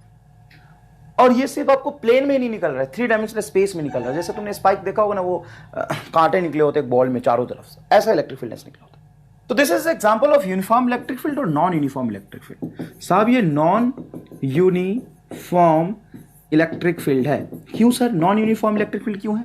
क्योंकि इलेक्ट्रिक फील्ड का मैग्नीट्यूड हर जगह डिफरेंट है, डायरेक्शन भी डिफरेंट है, डायरेक्शन भी डिफरेंट है, मैग्नीट्यूड डिफरेंट क्यों है? तुमने तो बताया था कि प्लस चार्ज की वजह से जितना दूर जाएंगे इलेक्ट्रिक फील्ड कम होगा, और electric field is inversely proportional to square of the distance, E is equal to k/r²। और डायरेक्शन भी देखो, यहाँ पे पीछे है, यहाँ पे आगे है, यहाँ पे ऊपर है, यहाँ पे नीचे है। तो एक पॉइंट चार्ज की वजह से non uniform electric field lines emerge होता है। और तुमको लगेगा देखो कितना बढ़िया से यूनिफॉर्मली सिमेट्रिकली, ये सिमेट्रिक है, यूनिफॉर्म नहीं है। This is the difference between symmetricity और यूनिफॉर्म। यूनिफॉर्म का मतलब होता है कि मैग्नीट्यूड और डायरेक्शन हर जगह सेम, और सिमेट्रिसिटी का मतलब है कोई जैसा है वैसा सिमेट्रिक रूप से बन रहा है, ऐसा नहीं कि इधर है इधर नहीं है ना। तो सिमेट्रिकली बन रहा है ये फील्ड लाइंस। निगेटिव चार्ज हो तो सारे ऐसे ही फील्ड लाइंस अंदर की तरफ आएंगे, ठीक है। Field lines inset a negative charge, ये फील्ड लाइंस कहां पे एंड करते हैं? नेगेटिव चार्ज पे एंड करते हैं। तो यहां पे इसको थोड़ा हम समझ सकते हैं कि मान लीजिए एक पॉजिटिव चार्ज है, ये नेगेटिव चार्ज है, तो फील्ड लाइंस का फॉर्मेशन कुछ ऐसा होगा कि पॉजिटिव चार्ज से निकलेगा नेगेटिव पे खत्म होगा, पॉजिटिव से निकलेगा नेगेटिव पे खत्म होगा, और पॉजिटिव से निकलेगा नेगेटिव पे खत्म होगा, ऐसा बनता है फील्ड लाइंस।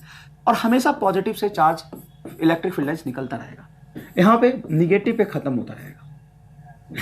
ये इसका इलेक्ट्रिक फील्ड लाइंस कुछ इस तरह से बनेगा। ठीक है, ये क्लोज लूप बना रहा है ना ना ना ना। क्लोज लूप का मतलब क्या होता है? ऐसा ऐसा। Electric field lines never forms close loop, क्योंकि इलेक्ट्रिक फील्ड लाइंस कंजर्वेटिव होता है, तो क्लोज लूप नहीं बना सकता। कोई भी कंजर्वेटिव फील्ड क्लोज लूप नहीं बनाता। Electric field lines never forms close loop. तो क्लोज लूप नहीं, देखो ना, ये आगे गया है और इधर पीछे थोड़ी ना, आगे ही गया है ना। Next, no field lines are proportional, number of field lines are proportional to the magnitude of charges. ये कह रहा है कि जो नंबर ऑफ फील्ड लाइंस होगा वो चार्जेस के मैग्नीट्यूड के प्रोपोर्शनल होगा। मतलब जितना ज्यादा मैग्नीट्यूड ऑफ चार्ज है उतना ही फील्ड लाइंस बनेगा। तो बहुत ही लॉजिकल बात है। मान लो मतलब फील्ड का मतलब असल में क्या होता है, तो फील्ड का मतलब समझो, थोड़ा सा कंसेप्चुअली समझो। मैं कहता हूं एक पॉइंट चार्ज का फील्ड यहां लिखना है, मतलब कि ये पॉइंट चार्ज की कितनी औकात है वो बता दो, कि अगर कोई दूसरा मैं चार्ज रखूं तो कितना इफेक्ट कर पाएगा उसको, इसको कहते हैं इलेक्ट्रिक फील्ड। मेरी बात सुन, मैं क्या कह रहा हूं। मान ले कोई पॉजिटिव चार्ज क्यू है, तो इसकी औकात यहां पे कितनी है, एक 1 कूलम पे या किसी क्यू कूलम पे कितना फोर्स लगा सकता है, वही कहते हैं इलेक्ट्रिक फील्ड। कितना इलेक्ट्रोस्टैटिक फोर्स लगाता है। तो इलेक्ट्रिक फील्ड को कैसे कह सकते हो तुम, इलेक्ट्रिक फील्ड को ऐसे कह सकते हो, इलेक्ट्रोस्टैटिक फोर्स लगाने की औकात, किसी भी चार्ज की इलेक्ट्रिक फोर्स लगाने की औकात जो होती है उसको कहते हैं इलेक्ट्रिक फील्ड। तो जितनी औकात ज्यादा, फील्ड उतना ज्यादा, और फील्ड उतना ज्यादा जितना फील्ड लाइंस होगा। मान लो ऐसे ऐसे ऐसे ऐसे 4 लाइंस निकाल दिए, मतलब यहाँ पे इलेक्ट्रिक फील्ड बहुत ज्यादा है। ऐसा बना देते हैं, देखो ऐसे बना देते हैं, इसको कहते हैं अपन कन्वर्जिंग लाइन। मतलब सारे लाइन क्या हो रहे हैं, पास पास में कन्वर्ज हो रहे हैं। अब मैं तुमसे अगर पूछूं कि इलेक्ट्रिक फील्ड कहां पे ज्यादा होगा, पॉइंट ए पे या बी पे, तो number of field lines per unit area, cross section area से नंबर ऑफ फील्ड लाइंस जो पास कर रहा होगा, ये यू कह दो नंबर डेंसिटी। यहां पे नंबर डेंसिटी ज्यादा, फील्ड लाइंस पास पास है, यहां पे कम है, तो आप कहेंगे ए पे जो इलेक्ट्रिक फील्ड होगा वो कम होगा और बी पे इलेक्ट्रिक फील्ड ज्यादा होगा। Number of field lines per unit area represents magnitude of electric field.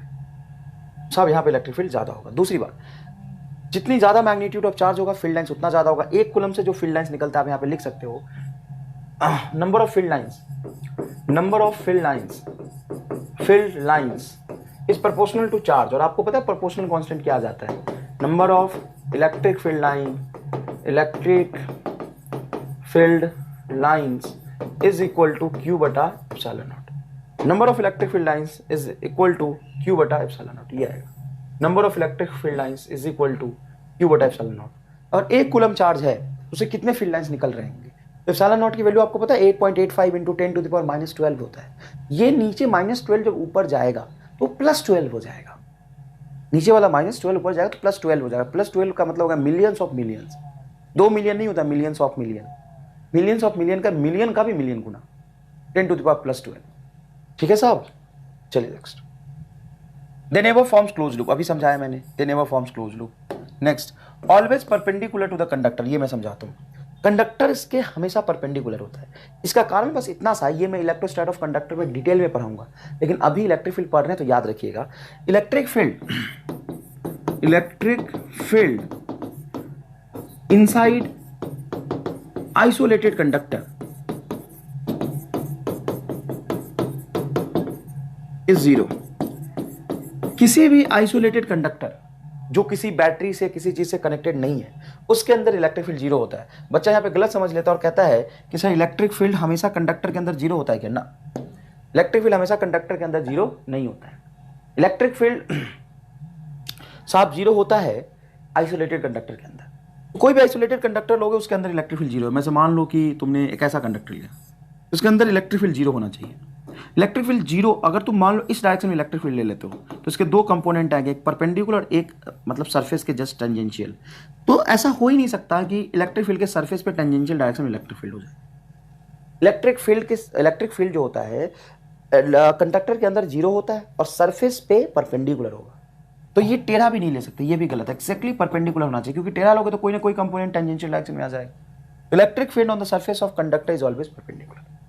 और मान लो कोई कंडक्टर यहाँ पे रखा है, मान लीजिए कोई कंडक्टर यहाँ पे मैंने रखा है, इलेक्ट्रिक फील्ड लाइन जब यहाँ से जाता है ना तो थोड़ा सा ऐसे बेंड होकर निकलता है। सर कंडक्टर चार्ज है क्या? ना, न्यूट्रल है। लेकिन कंडक्टर के पास होते हैं बहुत सारे फ्री इलेक्ट्रॉन्स। क्या होते हैं? बहुत सारे फ्री इलेक्ट्रॉन्स। और फ्री इलेक्ट्रॉन्स इलेक्ट्रिक फील्ड के अपोजिट डायरेक्शन में फोर्स लगेगा, क्योंकि पॉजिटिव चार्ज पे फोर्स आगे लग रहा है तो नेगेटिव चार्ज पे पीछे लगेगा।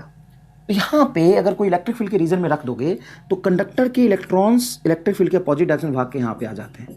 तो जैसे ही कंडक्टर के इलेक्ट्रॉन, ये न्यूट्रल है, पीछे आएंगे तो जहाँ पे एक्सेसनेस ऑफ इलेक्ट्रॉन होगा तो नेगेटिव चार्ज, यहाँ पे डिफरेंस ऑफ इलेक्ट्रॉन होगा तो पॉजिटिव चार्ज। तो इलेक्ट्रिक फील्ड का पैटर्न कुछ ऐसा बनेगा। अब यहाँ पे ध्यान से सुनना, दो बातें यहाँ पे सेटिस्फाई होनी चाहिए। पहली बात कि इलेक्ट्रिक फील्ड लाइंस कंडक्टर के अंदर जीरो होता है। तो देखो कोई भी इलेक्ट्रिक फील्ड लाइंस अंदर नहीं बना है। कई सारी चीजें तुमको यहाँ पे कंसेप्चुअली समझाऊंगा मैं। इलेक्ट्रिक फील्ड कंडक्टर के अंदर जीरो होता है, electric field inside the conductor zero, तो कंडक्टर के अंदर इलेक्ट्रिक फील्ड जीरो है। दूसरी बात, निगेटिव चार्ज पे इलेक्ट्रिक फील्ड लाइंस इन करता है, इंड होता है निगेटिव चार्ज पे। तो देखो ये निगेटिव चार्ज है तो सारे इलेक्ट्रिक फील्ड लाइंस यहाँ पे इन करें, देखो इन करें, एक्सेस ऑफ इलेक्ट्रॉन आ गए। और जहाँ पे डिफिशिएंसी ऑफ इलेक्ट्रॉन और पॉजिटिव चार्ज होगा, पॉजिटिव चार्ज से इलेक्ट्रिक फील्ड लाइंस बाहर निकलता है, तो बाहर निकला है देखो, और एक्जैक्टली सरफेस के परपेंडिकुलर फॉर्म में निकलेगा। देखो एक्जैक्टली ये परपेंडिकुलर होगा, देखो यहाँ से एक्जैक्टली ये परपेंडिकुलर होगा, ऐसे निकलेगा, ऐसे निकलेगा, ऐसे निकलेगा। ठीक है साहब? तो सरफेस के पे इलेक्ट्रिक फील्ड ऑलवेज परपेंडिकुलर होता है। Tangent at any point gives the direction of electric field. कहीं पे आप टेंजेंट प्लॉट करेंगे इलेक्ट्रिक फील्ड लाइंस, तो इलेक्ट्रिक फील्ड लाइंस का टेंजेंट जो है इलेक्ट्रिक फील्ड की डायरेक्शन को बताता है। जैसे यहाँ पे देखो सिंपल, यहाँ पे देखो, मान लो ये इलेक्ट्रिक फील्ड लाइंस है, तो यहाँ पे मुझे इलेक्ट्रिक फील्ड की डायरेक्शन देखनी है, तो इलेक्ट्रिक फील्ड लाइंस पे टेंजेंट ऐसे प्लॉट करेंगे। यहाँ पे इलेक्ट्रिक फील्ड की ये डायरेक्शन, यहाँ पे टेंजेंट प्लॉट करेंगे, इलेक्ट्रिक फील्ड की डायरेक्शन ये होगी, यहाँ पे टेंजेंट प्लॉट करेंगे, इलेक्ट्रिक फील्ड की डायरेक्शन ये होगी। और ये नॉन यूनिफॉर्म फील्ड का एग्जाम्पल है। मान लो ऐसे फील्ड मैंने बना लिया, ये यूनिफॉर्म है, सेम डिस्टेंस पे, इक्वी डिस्टेंस पे है, तो भी ये नॉन यूनिफॉर्म है क्योंकि डायरेक्शन चेंज हो रहा है। अच्छा, मैग्नीट्यूड कांस्टेंट है क्या? हाँ, इलेक्ट्रिक फील्ड का मैग्नीट्यूड कांस्टेंट है। हाउ? तो नंबर ऑफ फील्ड लाइंस की डेंसिटी हर जगह सेम है, तो इलेक्ट्रिक फील्ड का मैग्नीट्यूड कैसा है? कांस्टेंट है, लेकिन डायरेक्शन चेंज हो रहा है इसलिए वेरिएबल हो जाएगा। Magnitude directly proportional to the field lines density, मतलब magnitude of electric field, in fact यहाँ पे आपको पता है मैग्नीट्यूड ऑफ इलेक्ट्रिक फील्ड, ये मैंने आपको समझा दिया है, directly proportional to the field lines. और two electric field lines never intersect each other, ये लाइन मैंने नहीं लिखा शायद, never forms close loop and never intersect each other. Two electric field lines never intersect each other, बहुत important point है, लिख देता हूँ यहाँ पे। Two electric field lines never cross each other and must be continuous,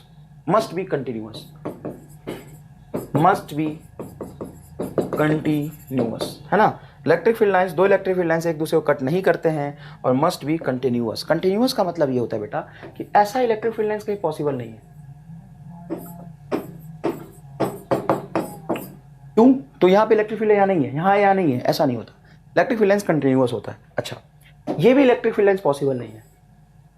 ये electric field line में क्या दिक्कत है सर? ऐसा इलेक्ट्रिक फील्ड लाइंस तो बना ही सकते हैं, ऐसा नहीं बना सकते, क्योंकि आप यहां पे एग्जैक्टली देखेंगे, यहां पे तो यहां पे इलेक्ट्रिक फील्ड आगे है कि नीचे है, कहाँ है, ये भी इलेक्ट्रिक फील्ड लाइंस का पैटर्न गलत है। अगर इसको नीचे जाना भी है तो ऐसा कुछ होगा, स्मूथ टर्न लेता है।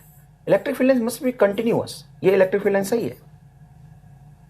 और दो इलेक्ट्रिक फील्ड लाइंस एक दूसरे को क्रॉस क्यों नहीं करते, मान लो ये इलेक्ट्रिक फील्ड लाइंस है और ये इलेक्ट्रिक फील्ड लाइंस है, तो किसी एक पॉइंट पे नेट इलेक्ट्रिक फील्ड तो एक ही डायरेक्शन में होगा। अब आप कहोगे कि इलेक्ट्रिक फील्ड लाइंस इधर भी और इधर भी है, तो दोनों डायरेक्शन में इलेक्ट्रिक फील्ड लाइंस पॉसिबल नहीं है। आप ये नहीं कह सकते दोनों का नेट निकाल लो, अरे भाई दोनों का नेट यहाँ पे निकाल लोगे, लेकिन थोड़ी देर बाद इधर भी गया और इधर भी गया, दोनों तरफ इलेक्ट्रिक फील्ड कैसे जाएगा। तो इलेक्ट्रिक फील्ड लाइंस एक दूसरे को क्रॉस नहीं करते हैं, ठीक है बेटा।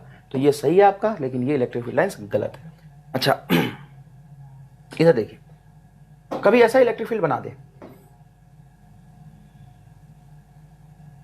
और तुमसे एग्जांपल दे कि यूनिफॉर्म है या नॉन यूनिफॉर्म है, तो ऑब्वियस सी बात होगी आप बोलना चाहेंगे कि सर नॉन यूनिफॉर्म, देखिए यहाँ पे यूनिफॉर्मिटी है, यहाँ पे गायब हो गया, तो आप इसको नॉन यूनिफॉर्म कह सकते हैं। लेकिन असल में ये नॉट पॉसिबल इलेक्ट्रिक फील्ड है, not possible electric field line, electric field lines.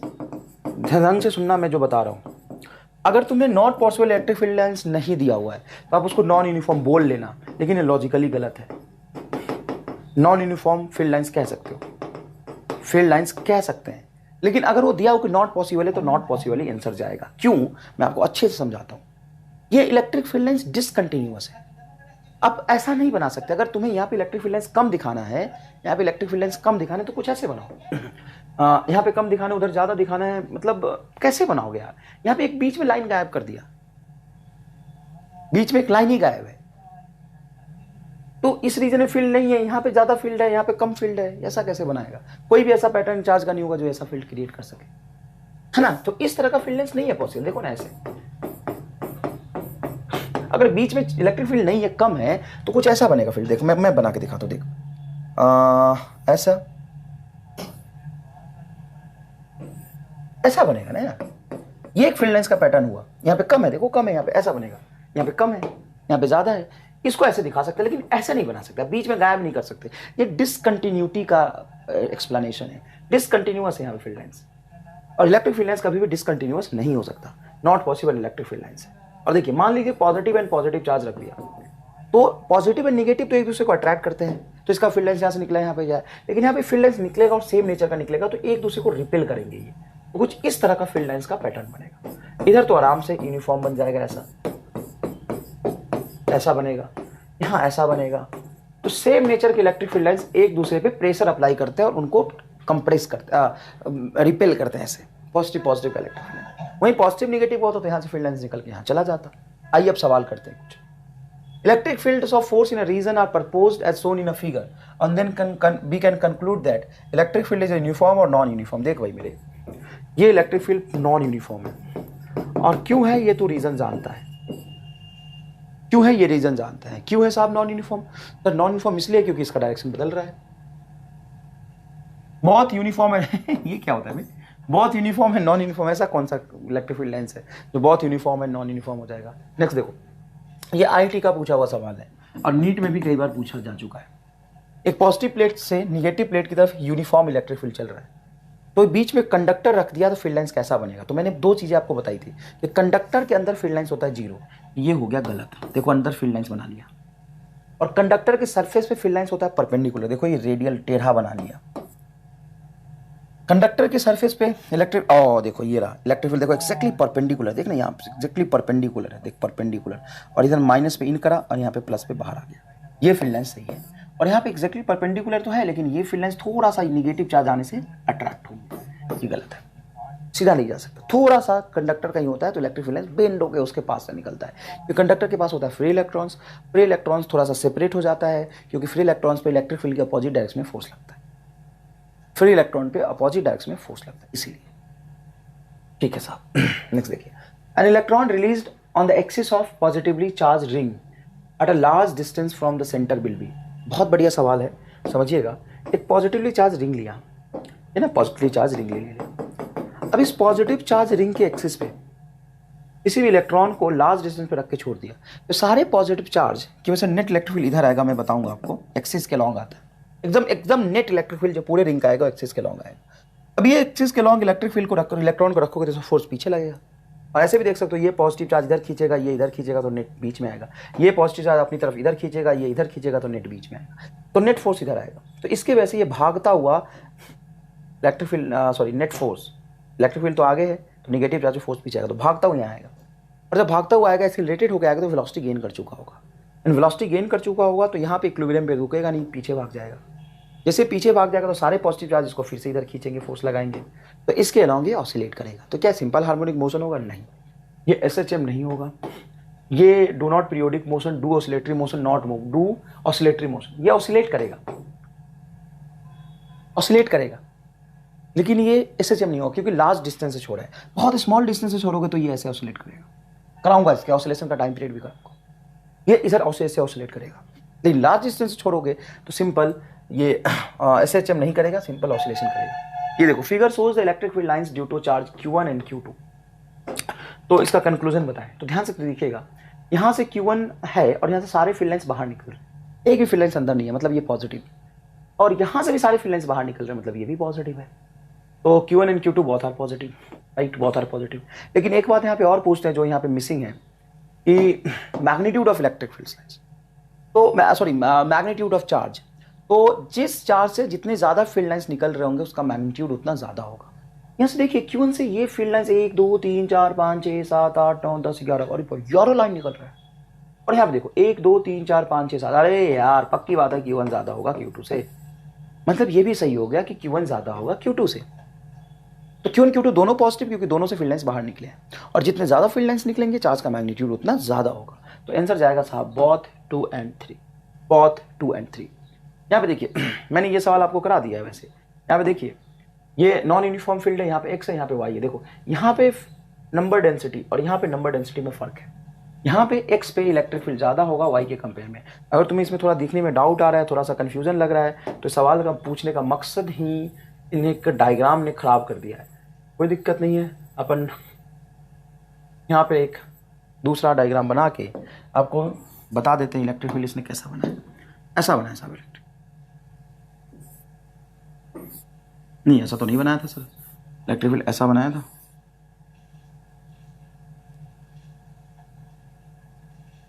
ऐसा बनाया, ऐसा इलेक्ट्रिक फील्ड बनाया। ये फील्ड लाइंस यहाँ पे X दिया, यहाँ पे Y लिया। फील्ड लाइंस कहाँ पे ज़्यादा होगा सर? फील्ड लाइंस तो दोनों सेम है, यहाँ पे भी 4 फील्ड लाइंस, यहाँ पे 4 फील्ड लाइंस, लेकिन number of field lines per unit area यहाँ पे ज़्यादा है। तो X पे इलेक्ट्रिक फील्ड ज़्यादा होगा Y के कंपेयर में, X पे इलेक्ट्रिक फील्ड ज़्यादा होगा Y के कंपेयर में। ये बात तो मैंने बहुत अच्छे से आपको सिखा चुका। अरे यार यहाँ भी वो सेम सवाल रिपीट हो गया, कोई खास बात नहीं है। देखो यहाँ से बाहर बाहर बाहर बाहर जा रही है, ये भी बाहर जा रहा है, मतलब Q1 एंड Q2 पॉजिटिव होगा, Q1 एंड Q2 पॉजिटिव होगा। और यहाँ पे देखो कितने ज़्यादा फील्ड लाइंस निकले हैं Q1 से, और Q2 से फील्ड लाइंस कम निकले हैं, तो Q1 का मैग्नीट्यूड Q2 से ज़्यादा हो। कोई खास बात नहीं, रिपीट हो गया। अब electric field due to ring, ring की वजह से इलेक्ट्रिक फील्ड, तो रिंग की वजह से electric field on the axis of this ring, जहाँ पे इसका सेंटर O ये है, रेडियस R है, और इससे कुछ स्मॉल आर डिस्टेंस पे, स्मॉल आर डिस्टेंस पे यहाँ पे इलेक्ट्रिक फील्ड निकालना है। तो रिंग के सिमेट्रिसिटी को मैं तुम्हें समझाने के लिए मुझे एक रिंग चाहिए होगा। रिंग है नहीं मेरे पास अभी, तो तुम ऐसे समझ लो ये रिंग है ना। इतना तो तुम जानते हो, बोर्ड के विद्यार्थी नहीं हो, नीट की तैयारी कर रहे हो, तुम्हारा लेवल थोड़ा हाई है ना, तुम जानते हो ये रिंग है। तो यहाँ पे सेंटर पे इलेक्ट्रिक फील्ड देखोगे तो ये कुछ ऐसा बनेगा, मैं रफ करके दिखाता हूँ। मान लो ये रिंग बनाया मैंने, यहाँ पे इलेक्ट्रिक फील्ड बहुत रिंग के छोटे छोटे हिस्से से मैं देखूँ, छोटे छोटे हिस्से से अगर मैं इलेक्ट्रिक फील्ड देखूँ, यहाँ पे इस छोटे से फील्ड के कारण, इस छोटे से चार्ज के कारण, सॉरी यहाँ पे बहुत इनफाइनाइट छोटे से चार्ज के कारण इलेक्ट्रिक फील्ड लाइंस इधर होगा, और इस छोटे से चार्ज के कारण इलेक्ट्रिक फील्ड इधर होगा। पॉजिटिव चार्ज है ना रिंग। अब इन दोनों का इलेक्ट्रिक फील्ड का कंपोनेंट एक एक्स एक्सिस के लॉन्ग आएगा, एक परपेंडिकुलर आएगा। और इसी तरीके से आप मान लो यहां से कोई लाइन लेते हो और यहां पे फील्ड देखते हो तो ये थोड़ा इधर आएगा, और उतना ही यहां से लेते हो और इस तरफ देखते हो तो थोड़ा इधर आएगा। इसका कंपोनेंट भी एक्स एक्सिस के लॉन्ग ऐड होगा और वाई एक्सिस के लॉन्ग, देखो एक नीचे और एक आगे, इसका एक नीचे और एक आगे कैंसिल हो जाएगा। इस तरीके से यहाँ पे छोटे छोटे फील्ड लाइंस कुछ ऐसे बनेंगे, देखो ऐसे ऐसे ऐसे, और ये सारे के सारे यहाँ पे कुछ इस तरह के फॉर्मेशन में होंगे। ऐसे देखना, इस तरह के उसमें रिंग पे बनेंगे ऐसे। रिंग पे डिस्ट्रीब्यूटेड होंगे ऐसे फील्ड लाइंस, है ना। 3 डायमेंशन टच दे पा रहा हूँ कि नहीं दे पा रहा हूँ, ड्राइंग मेरी बहुत खराब है वैसे, मैं कोशिश कर सकता हूँ बेटा। अरे यार हट, मैं कोशिश कर सकता हूँ बेटा तुम्हें समझाने की। यहाँ से फील्ड लाइन जाएगा इधर, यहाँ पे एंड होगा। दूसरा यहाँ से फील्ड लाइन जाएगा, यहाँ पे एंड होगा। तीसरा यहाँ से फील्ड लाइन जाएगा, यहाँ एंड होगा। चौथा यहाँ से फील्ड लाइन जाएगा, कुछ यहाँ एंड होगा। पांचवा यहाँ से फील्ड लाइन जाएगा, कुछ यहाँ एंड होगा। यहाँ से फील्ड लाइन जाएगा, कुछ यहाँ एंड होगा। देखो मेरी बात भाई, तो इलेक्ट्रिक फील्ड लाइन से यहाँ पे कुछ इस तरह के 3 डायमेंशनल फॉर्मेशन में बनेगा, इस तरह के 3 डायमेंशनल फॉर्म में बनेगा। अब साहब ये 3 डायमेंशनल फॉर्म में जो बन रहा है इलेक्ट्रिक फील्ड लाइन से, इस 3 डायमेंशनल फॉर्म में जो इलेक्ट्रिक फील्ड लाइन बन रहा है, इसके सारे एक्स वाले कंपोनेंट ऐड होंगे और सारे एक्स वाई वाले कंपोनेंट, देखो ऐसे फील्ड लाइंस है, ऐसे ऐसे ऐसे ऐसे फील्ड लाइंस है, तो सारा एक्स वाला कंपोनेंट ऐड होगा, वाई वाला कैंसिल होगा। तो सिंपल सा इसका डेरिवेशन होता है, छोटा सा क्यू मान के इलेक्ट्रिक फील्ड लिख लो, फिर सारे का ऐड कर दो, है ना। तो नेट इलेक्ट्रिक फील्ड जो यहाँ पे आएगा वो उतना ही ज्यादा होगा जितना ज्यादा चार्ज आप यहाँ पे डिस्ट्रीब्यूट करेंगे। तो टोटल चार्ज आपने क्यू रखा है तो इलेक्ट्रिक फील्ड होगा क्यू, है ना।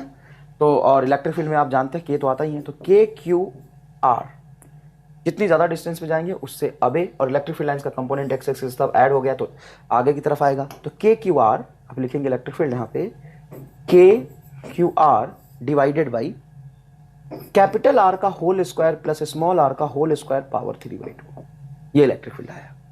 तो रिंग के एक्सिस पे आर डिस्टेंस पे इलेक्ट्रिक फील्ड का जो वैल्यू आया है E, that is K Q R divided by R square plus X square to the power 3। ऐसा मुझे ना इस फॉर्मेट में याद रहता है। चलो छोड़ो, एक काम करते हैं, इसको ना एक्स लिख लेता हूँ मैं, के क्यू एक्स। हम ऐसे बोलने में ना बैठ जाता है दिमाग जवान पे, के क्यू एक्स, के क्यू एक्स। तो देखो यहाँ पे जो इलेक्ट्रिक फील्ड होगा वो होगा K Q x divided by R square plus X square to the power 3/2। कुछ नहीं किया बेटा, आर को एक्स ले लिया। तो बोलो K Q x divided by R square plus X square to the power 3/2। तो इसमें बहुत कुछ समझाने को है बेटा, तो रेदर देन कि मैं ड्राइव करूँ, इससे ज़्यादा अच्छा है कि मैं इसमें कंसेप्ट सिखाऊँ। बहुत अच्छे सवाल इस कंसेप्ट से सॉल्व होते हैं।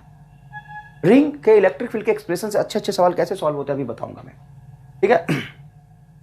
तो K Q x divided by R square plus X square to the power 3/2।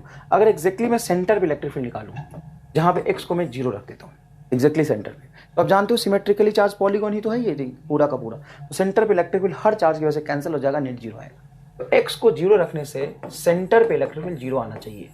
क्या इस फॉर्मूले से आ रहा है? हाँ, एक्स को जैसे 0 रखोगे तो R square plus 0 R square होगा, ऊपर 0 से मल्टीप्लाई करोगे तो 0 ही हो जाएगा। अगर मैं ये मानूं कि x is very very less than capital R, x is very very less than capital R, x बहुत कम है, आर बहुत ज्यादा है, मतलब यहां पे कहीं इलेक्ट्रिक फील्ड देख रहा हूं, मतलब इन्फाइनेटली लार्ज रिंग की वजह से इलेक्ट्रिक फील्ड देख रहा हूं। यहां पे हो जाऊंगा कैपिटल आर बहुत ज्यादा है, एक्स कम है, तो इन्फाइनेटली लार्ज रिंग के एक्सिस पे देख रहा हूं इलेक्ट्रिक फील्ड। आर स्क्वायर बहुत ज्यादा है, बहुत ज्यादा में बहुत छोटा नंबर जोड़ोगे, एक्स का होल स्क्वायर बहुत छोटा है तो कोई फर्क नहीं पड़ेगा, तो ये आर स्क्वायर बनेगा और पावर 3/2 इधर आएगा, स्क्वायर से स्क्वायर कटेगा, आर क्यूब बनेगा। तो यहाँ पे जो इलेक्ट्रिक फील्ड आएगा साहब वो होगा आपका, देखिएगा प्लीज, यहाँ पे इलेक्ट्रिक फील्ड आएगा k Q x divided by r cube. तो electric field is proportional to, ध्यान दीजिएगा, k Q x constant, electric field is proportional to x. मतलब जैसे जैसे रिंग के सेंटर से आगे बढ़ते हैं इलेक्ट्रिक फील्ड की वैल्यू बढ़ती है, रिंग के सेंटर से आगे बढ़ते हैं इलेक्ट्रिक फील्ड की वैल्यू बढ़ती है। अब अगर मैं देखूं x is very very greater than capital R, मतलब बहुत स्मॉल रिंग है, तुमसे बोले स्मॉल रिंग है तो स्मॉल रिंग है मतलब रेडियस बहुत छोटा होगा और डिस्टेंस बहुत ज्यादा होगा। बहुत लार्ज रिंग है, लार्ज रिंग है, तो लार्ज रिंग है तो रेडियस बहुत ज्यादा होगा। तो लार्ज रिंग के electric field is proportional to distance का वैल्यू, प्रोपोर्शनल टू एक्स। देख भाई E is equal to K Q X बटा आर क्यू आया, और x बहुत ज्यादा है, मतलब बहुत लार्ज डिस्टेंस पे जाके देख रहा हूं, x बहुत ज्यादा है तो x का होल स्क्वायर बहुत ज्यादा होगा। तो साहब x का होल स्क्वायर बहुत ज्यादा होगा तो इसका होल स्क्वायर है, आर स्क्वायर निगलेक्ट हो जाएगा क्योंकि r बहुत छोटा है तो r का स्क्वायर और छोटा होगा, तो ये बनेगा स्क्वायर और 3/2, तो 2 से 2 कटेगा, ये बनेगा एक्स क्यूब। साहब ये 2 से 2 करने कटेगा, ये बनेगा एक्स क्यूब। तो यहां से इलेक्ट्रिक फील्ड आ जाएगा आपका E इज इक्वल टू के क्यूब बटा एक्स स्क्वायर। क्या हो जाएगा इलेक्ट्रिक फील्ड? के क्यूब बटा एक्स स्क्वायर। तो यहां पे इलेक्ट्रिक फील्ड जब देखेंगे तो सेंटर पे है 0, लार्ज डिस्टेंस पे इलेक्ट्रिक फील्ड होगा के क्यू एक्स बटा आर क्यूब, के क्यू एक्स बटा आर क्यूब। और बहुत स्मॉल डिस्टेंस पे जो इलेक्ट्रिक फील्ड होगा, सॉरी लास्ट डिस्टेंस पे जो इलेक्ट्रिक फील्ड है, लास्ट डिस्टेंस पे मतलब एक्स, लास्ट डिस्टेंस मतलब एक्स बहुत ज्यादा है, के क्यू बटा एक्स स्क्वायर, और के क्यू बटा एक्स स्क्वायर मतलब पॉइंट चार्ज। तो कई बार नीट में बोलते रिंग है, लेकिन फॉर्मूला आपको पॉइंट चार्ज का लगाना होता है। देखिए मैं यहाँ पे सवाल करा के दिखाऊंगा आपको। वो बोलेगा कि रिंग है, सुनना इसका इंपॉर्टेंस समझना। वो बोलेगा कि रिंग है, रिंग पे टोटल चार्ज है क्यू, और वो बताएगा नहीं, आपको समझना होगा। टोटल चार्ज है क्यू, मान लो 10 माइक्रोकूलम, और इसका रेडियस आपको बता देगा कि साहब रेडियस है इसका 2 सेंटीमीटर का, और 5 मीटर डिस्टेंस पे इलेक्ट्रिक फील्ड बताओ। चलो बताओ, कंसेप्ट समझना बेटा। सवाल में लिखा रिंग, ये पूछा हुआ सवाल एम्स का।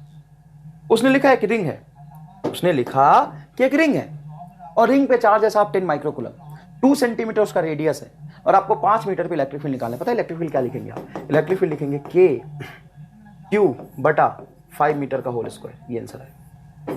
सर ये रिंग है, नहीं मानना मुझे रिंग, क्योंकि ये डिस्टेंस बहुत ज्यादा है। तो जब एक्सिस पे ज्यादा डिस्टेंस पे जाके निकालोगे तो एक्स स्क्वायर की वैल्यू बहुत ज्यादा होगी, तो आर नेग्लेक्ट हो जाएगा। वो देखना सेंटीमीटर है,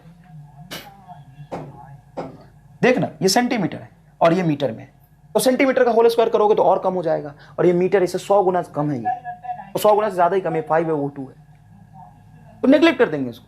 ये रिंग पॉइंट चार्ज जैसा हो जाएगा। तो एक रिंग पॉइंट चार्ज है अगर आप ज्यादा डिस्टेंस पे इलेक्ट्रिक फील्ड निकालते हैं तो, ठीक है।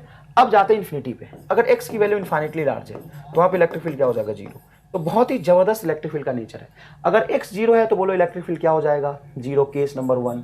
अगर x बहुत कम है तो electric field proportional to x, अगर x बहुत ज्यादा है तो electric field inversely proportional to x square, और x इनफाइनाइट है तो इलेक्ट्रिक फील्ड 0।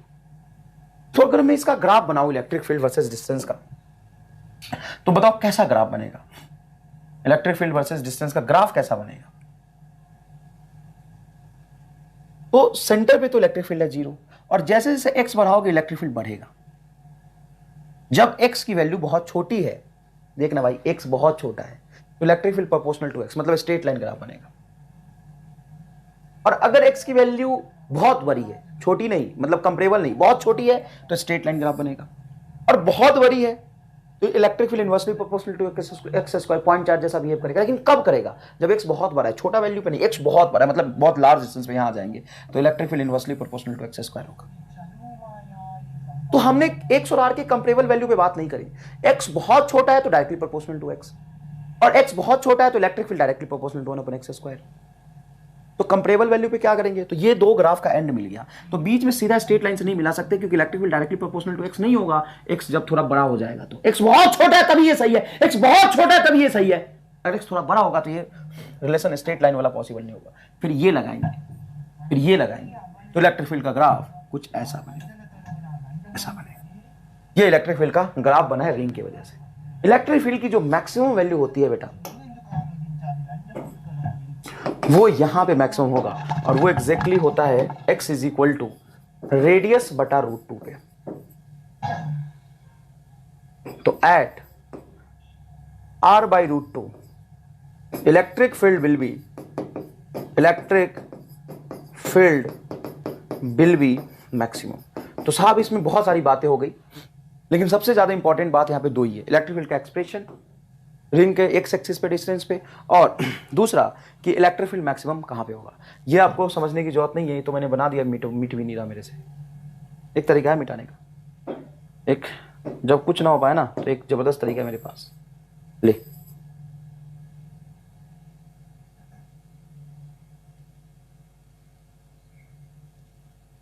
ले लेफ्ट सब मिटा दिया। वो तो समझाने के लिए बनाया था अपन ने, और इसको क्यों मिटा दिया? तो काम का है तो नीचे लिख दूंगा ना, स्पेस हो गया मेरे पास। अरे मुन्ना देख इधर, तो बता electric field x is equal to infinity पे क्या हो जाएगा? 0। तो electric field x is equal to 0 पे भी 0 और इन्फिनिटी पे भी 0। ठीक है बेटा। अब यहाँ पे रिंग सिमेट्री में पढ़ाऊंगा, जो कि बहुत ही अलग चीज है, दुनिया से बिल्कुल अलग और नया। उसमें मजा आ जाएगा तुम्हें। मोक्ष मिलने का समय आ गया है, आओ तुम्हें मोक्ष दिखाएं। कुछ बच्चे कहीं देखे होंगे, कहीं पढ़े होंगे, लेकिन इसको कहते हैं अपन MR स्टार। ये रिंग है। अब इससे ऐसे ऐसे सवाल कराऊंगा ना कि तुम्हें देख के तुम्हारी आंखें अंदर घुस जाएगी, बाहर नहीं आएगी। देख इधर, ये चार्ज डिस्ट्रीब्यूटेड है, यहाँ पे चार्ज डिस्ट्रीब्यूटेड। अब मैंने वो एरो एरो बना के इसलिए दिखाया था कि तुम्हें थोड़ा सा फील आए चीजों का कि इलेक्ट्रिक फील्ड का पैटर्न अलग असल में कैसा है। अगर मैं इस रिंग से x डिस्टेंस में यहाँ पे इलेक्ट्रिक फील्ड लिखता हूं तो क्या आएगा? सर इलेक्ट्रिक फील्ड है k, अगर चार्ज आपका q तो k q और जितने डिस्टेंस पे लिखेंगे x, k q x, जितना ज्यादा दूर जाओगे ऊपर x लगा दो, divided by r square plus x square to the power 3/2। हमेशा बढ़ेगा नहीं, पहले बढ़ेगा फिर घटेगा, ठीक है। ये अगर मैं इलेक्ट्रिक फील्ड का पैटर्न देखूं तो ऐसा ऐसा बना था ना, ऐसा ऐसा ऐसा, देखो ऐसा बना था एकदम। ये सारा मिला दो, रिंग जैसा मिला दो, सबका x कंपोनेंट ऐड किया था। उसी